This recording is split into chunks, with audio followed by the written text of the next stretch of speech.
Në 5 muajt e fundit që nga fillimi i funksionimit të sistemit Safe City, kamerat kanë regjistruar 120.000 shkelje të rregullave të komunikacionit. Këtë e deklaroi ministri Panço Toshkovski në raportin për 2 vitet e tij në krye të policisë, duke shtuar se fal funksionimit të këtij sistemi është ulur numri i viktimave dhe aksidenteve në komunikacion. Ai theksoi gjithashtu se deri në fund të këtij viti planifikohet zgjerimi i sistemit Safe City edhe në qytetet e tjera të vendit. От почетокот на неговата примена на 2 февруари 2026 година во првите 5 месеци е забележано намалување на бројот на загинати во сообраќајни незгоди за негде околу 40%, односно 34 загинати лица наспроти 55 во истиот период од претходната година.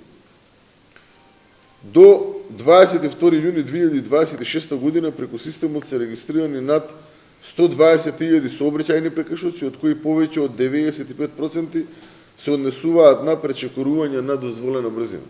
Toshkovski foli edhe për luftën kundër tregtisë së paligjshme me drogë, duke thënë se janë goditur 11 grupe të organizuara kriminale dhe janë parandaluar 9 transporte ndërkombëtare të marijuanës dhe kokainës, gjatë të cilave janë sekuestruar rreth 6.2 ton drogë narkotike.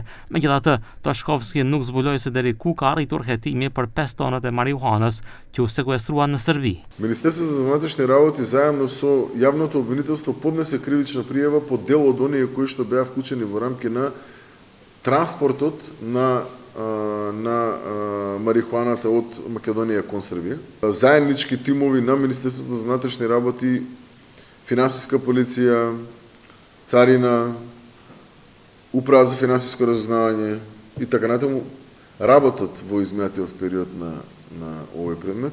Nga LSDM me kritika për 2 vitet e punës së Toshkovskit, për të cilin thonë se solli shpërbërje të plotë të sistemit të sigurisë, skandale, partizim, mos ndëshkueshmëri dhe mbrojtje të kriminalëve.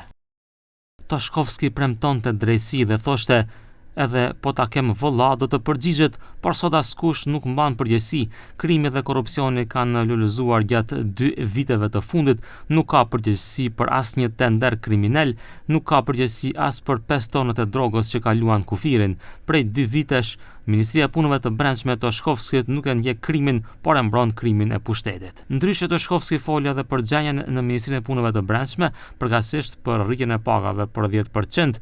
I pyetur për informacionet se të punësuarit nuk kanë sigurim shëndetësor, ai tha se bëhet fjalë për probleme teknike dhe se kjo është çështje e mbyllur, duke filluar nga sot, është të kaluar sipas tij.